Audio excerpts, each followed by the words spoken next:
수요 말씀 기도회 2026년 5월 13일입니다. 계속해서 바울 신학을 공부하는데 눈물로 쓴 편지 두 번째 시간입니다.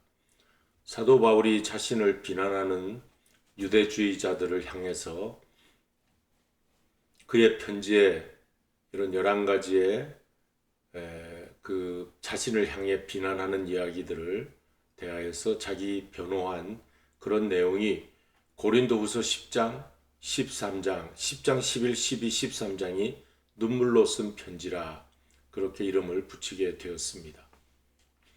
고린도후서 2장 4절에 보면 내가 마음에 큰 눌림과 걱정이 있어 많은 눈물로 너에게 썼다고 했습니다. 이렇게 바울의 그 복음 전도자 마음에 눌림과 걱정이 많이 있게 된 것이 무슨 내용이었냐 하면은 이런 비판들이었습니다. 우리가 지난번에 한 번은 다 읽어봤죠. 오늘은 요 3번, 4번 외모로 즉 외적 조건으로 평가하여 무시한 것, 또 글은 괜찮으나 설교는 약하다고 비방한 것, 요 두 가지를 살펴보도록 하겠습니다. 이제 세 번째 외모로 즉 외적 조건으로 사도 바울을 평가하여 그를 무시하였습니다. 고린도후서 10장 7절에 나오는데 너희는 외모만 보는도다. 얼마나 마음에 맺혔으면 이런 말을 바울이 편지에 썼겠습니까? 너희는 참으로 외모만 보는구나. 근데 사도 바울의 외모가 그렇게 해서 풍채가 좋지 못했다고 합니다. 그의 머리는 대머리였고 매부리 코였고 키가 작았다고 합니다. 그래서 우리가 보통 외모를 말할 때 그의 appearance 그리고 face 프로소폰이라고 헬라어가 되어 있는데 여기에 프로소폰이란 말은 face, appearance 그런 뜻이 있습니다. 그래서 겉으로 보이는 얼굴, 용모를 우리가 말하면서 바울이 그 외적 모양이 그렇게 썩 풍채가 좋지 못했구나 이렇게 넘어가기가 쉽겠죠. 그런데 직접적으로 외형 그 모습, 얼굴 모습을 보고 말하기보다는 요즘 말로 해서 스펙이 별로 좋지 않다. 자격이 갖추어지지 않았다. 그런 그 스펙이란 말로 해석하는 것이 더 문맥상 어울린다고 보겠습니다. 한마디로 말해서 바울이 교회를 세웠죠. 그리고 복음을 전했음에도 불구하고 바울에 대해서 사람들이 바울은 자격 미달이 아닌가 그렇게 혹평하는 교우들이 많이 있었다는 것입니다. 교회를 세운 곳에 눈물로 편지를 쓰면서 이렇게 외적인 어떤 조건만을 그렇게 보느냐 하고 사도 바울이 이렇게 편지를 쓰고 있는 것입니다. 우리가 바울 사도가 어느 곳이나 환영받고 그를 존경하는 많은 사람들이 있는 걸로 알지만 바울 시대 당시 교회들에서도 그를 반대하는 사람들이 많았고 또 그를 무시하는 사람도 많았다 하는 것을 우리가 보게 됩니다. 이러한 것을 읽으면서 이러한 내용을 우리가 접하면서 오늘 이 시대에도 마냥 우리가 모든 사람이 다 환영해 줄 것이고 모든 사람이 우리를 존경할 것이라 생각해서는 안 될 것입니다. 우리도 누군가는 우리를 비방하거나 또 업수히 여기거나 하는 사람이 있을 수 있습니다. 그것을 잘 참고 견디고 우리는 교회 생활을 잘 해야 되겠습니다. 특별히 사역자들에게도 기운 빠지게 하는 일들이 있을 수가 있어요. 그렇지만 힘을 더 이러한 내용을 보면서 바울이 어떻게 힘을 잃지 않고 복음을 전했는가 이런 사실을 보면서 더 힘을 내야 되겠다. 이제 그런 교훈을 우리가 받게 되는 것이죠. 계속해서 우리 살펴보겠습니다. 바울은 사실 바울의 사도성을 평가할 때 두 가지 기준이 좀 떨어졌어요. 그의 사도성의 의문을 제기할 수밖에 없었는데 예수님의 직제자가 아닙니다. 예수님은 저들을 불러서 제자의 명단에 이제 제자로 부르셨고 또 저들을 보내셨습니다. 이 사도라는 말이 보냄을 받은 자라는 뜻이 있거든요. 그러니까 예수님이 직접 직제자로 세우고 또 사도로 전도의 그 현장에 저들을 보내기도 하셨죠. 근데 바울은 예수님의 직제자가 아니에요. 베드로나 요한, 야고보 같이 직제자가 아닙니다. 그래서 사도성을 의심하게 될 때 그는 예수님 직제자가 아니지 않는가 그런 말을 하게 된다는 거예요. 그 다음에 예루살렘 교회 유력한 사도들이 베드로를 위시해서 그분들과 바울이 어떤 연결고리가 있는가, 어떻게 저들은 연이 닿아 있는가 이런 걸 물을 때 좀 약하겠죠. 그러니까 이 두 가지로 인해서 바울의 사도성을 의심하는 부분이 많이 있었다는 것입니다. 그래서 바울은 자신의 사도성을 입증하기 위하여 늘 서신서의 맨 앞부분에 항상 인사말과 함께 본인의 사도권을 스스로 변호하는 그런 말을 쓰게 되죠. 예를 들어서 우리가 바울 서신의 맨 처음에 보면 하나님의 은혜와 축복이 여러분과 함께 하시길 바랍니다 할 때 꼭 이런 인사말을 전해요.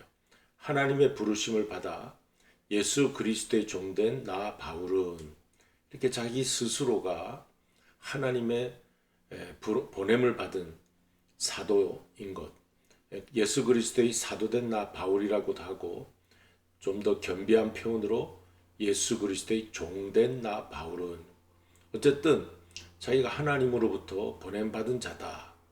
근데 자기가 자기 하고 싶어서 스스로 이러한 복음 전도자가 된 것이 아니다. 이걸 굉장히 밝히고 있습니다. 서신마다.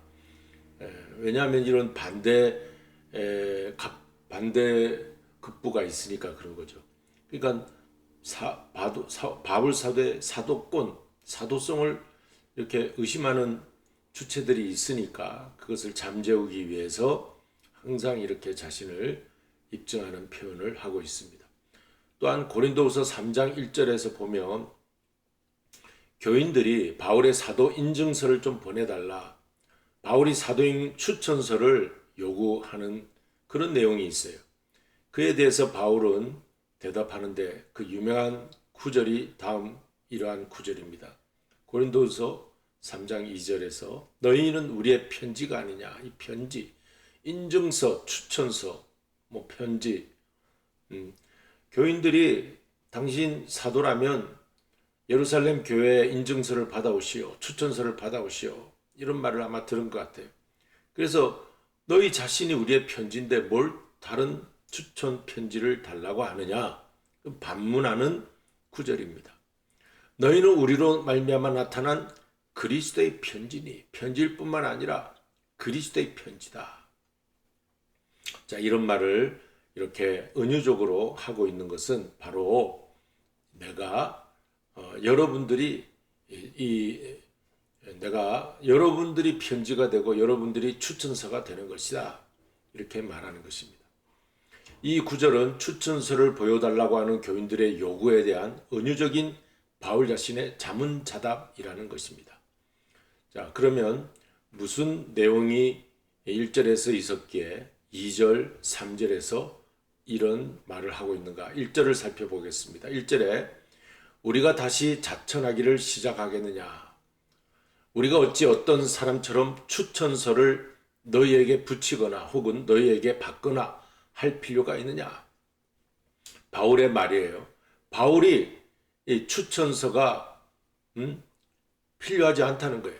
추천서를 붙이거나 받거나 할 것이 없다는 거예요. 왜냐하면 이런 요구사항이 있었던 거예요. 교인들의 이러한 요구사항을 바울이 답변하는 것입니다. 여러분이 곧 그리스도의 추천서이다. 그리스도의 편지다라는 말이 추천서이다.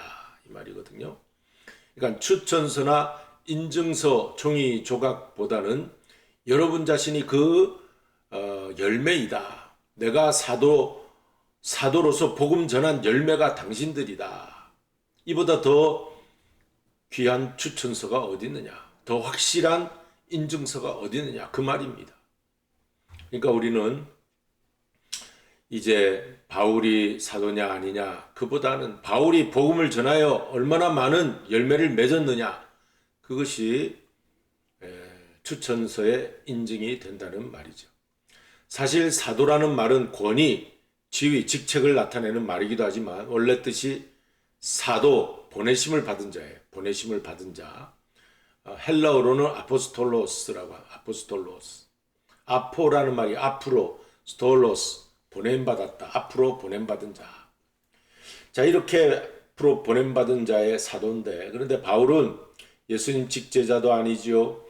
오순절 성령을 받고 그 사명 위임받은 자 아니지요. 이게 이제 제자들은 이 두 가지가 해당되지만 바울은 나중에 믿은 자예요. 처음에 교회를 핍박하다가 나중에 부활의 주님 만나고 다메섹 체험을 한 다음 믿게 된 바울이었어요.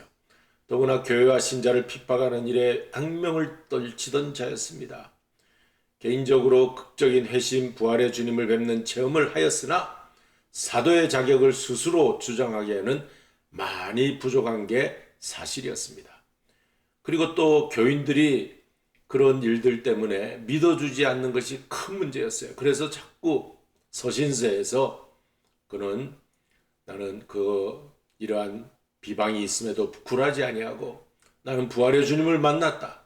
그 성령님이 나를 보내셨다. 이걸 계속 강조하고 있는 것입니다.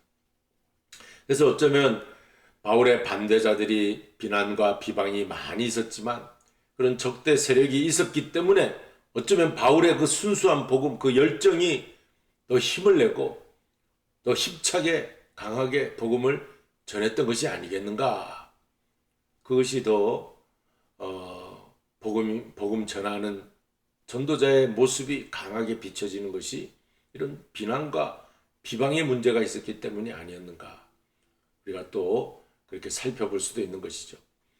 그 다음에 네 번째, 바울의 글은 괜찮으나 그의 설교는 약하다 하는 비방이 또 있었다고 합니다. 그러니까 얼마나 가슴이 아팠으면 눈물로 편지를 쓰겠습니까? 고린도후서 10장 10절에 이런 말이 있습니다. 그들의 말이 그의 편지들은 무게가 있고 힘이 있으나 그가 몸으로 대할 때는 약하고 그 말도 시원치 않다 하니 이런 말을 바울이 들은 거예요. 바울의 몸이 왜소했다고 합니다. 대머리에다가 맵을 입고 그리고 눈도 시력이 별로 좋지 않고 키가 작았다고 그래요. 그러니까 외적으로 보면 사람들이 무시를 할 만하죠.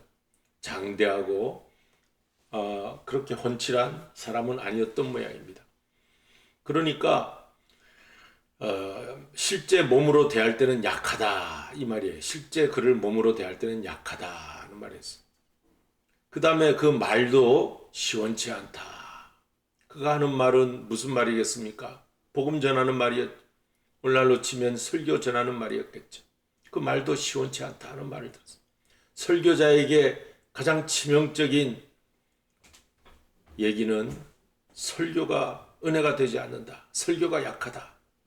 이 말이 목회자, 설교자에게는 가장 참 마음이 아픈 그런 얘기일 수밖에 없습니다. 바울이 그런 말을 들은 거예요. 여기 그 말도 시원치 않다는 말을 요즘 말로 번역하면 설교가 약하다. 말씀에 능력이 없다. 은혜가 없다. 라는 비판입니다.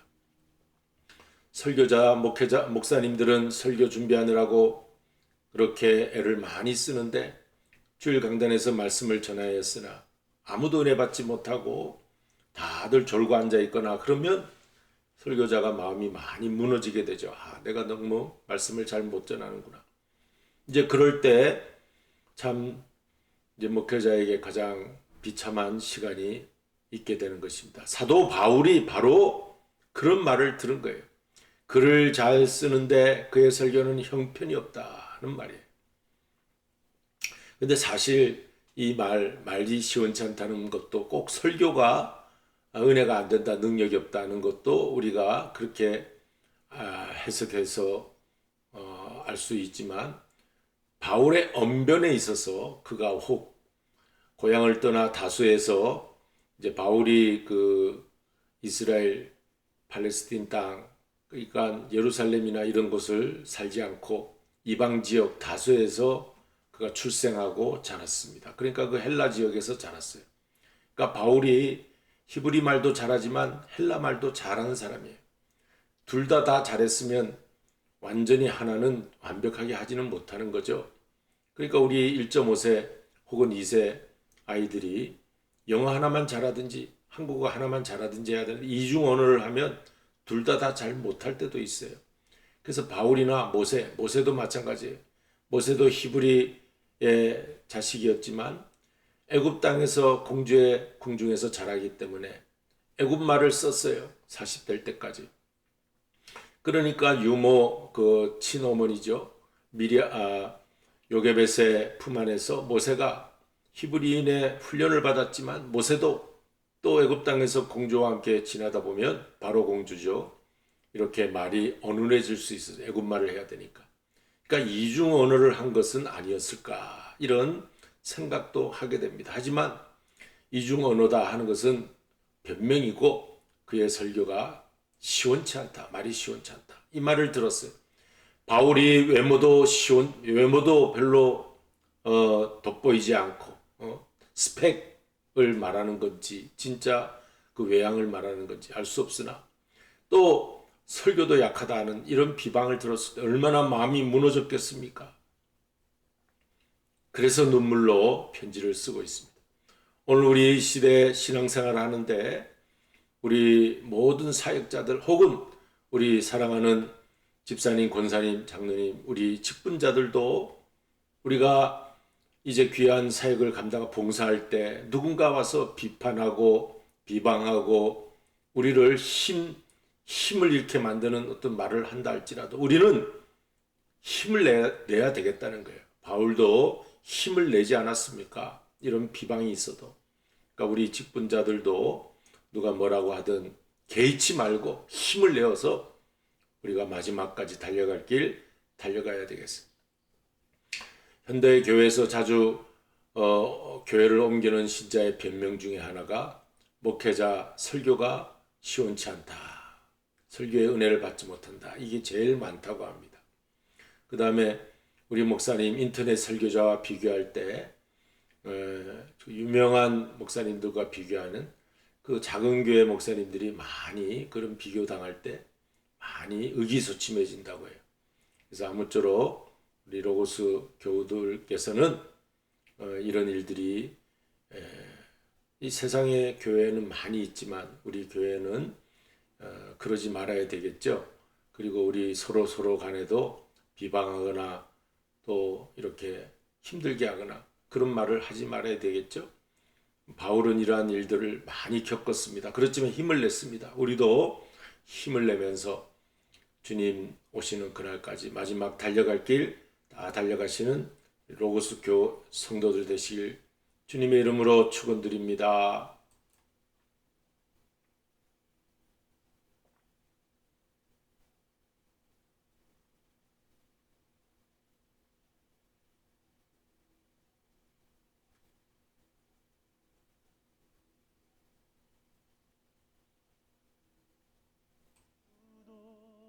때이 보내지 않으며 살기 원합니다. 이런 은총 받을 만한 자격 없지만 주의 인자하심이 믿음으로 이 하루도 내게 주어졌음이 나여 감사드립니다.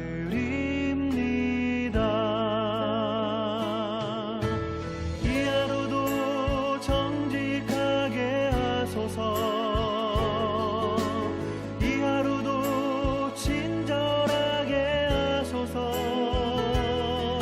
내가 만나는 모든 사람들에게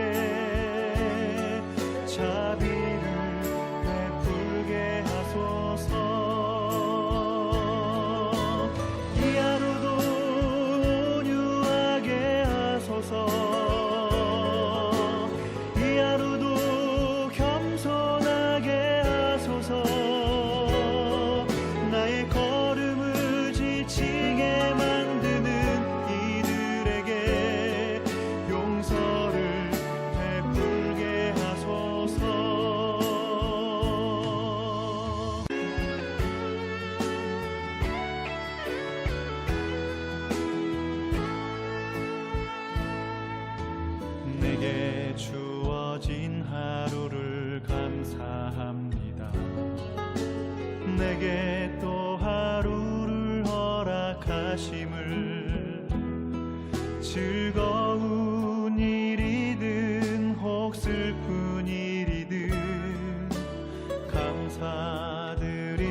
나의 주님이 모든 일을 주관하셔서 선을 이루심이라.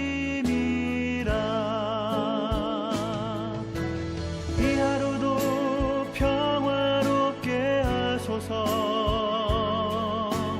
이 하루도 강건하게 하소서. 험한 폭풍이 몰아치는 중에도 평강을 누리게 하소서. 이 하루도 성실하게 하소서. 이 하루도 순종하게 하소서. 나의 마음을 아프게 만드는 이들에게 은총을 베풀게 하소서. 행복을 빌게 하소서.